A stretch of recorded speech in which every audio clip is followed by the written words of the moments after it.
tell us what's up today. Well, we just got done pouring this and steel troweling it for the third time.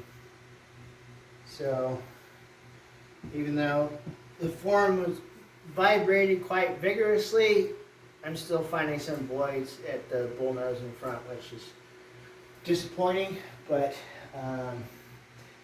we'll probably have to parge the bull nose to bring it back to smoothness.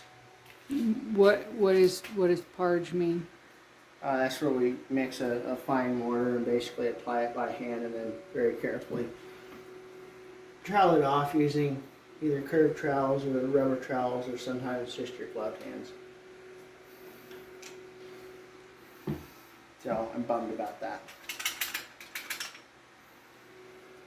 Well, it's nice and smooth. Hmm? It's nice and smooth. What a mess. All right. The concrete truck had to go real bad.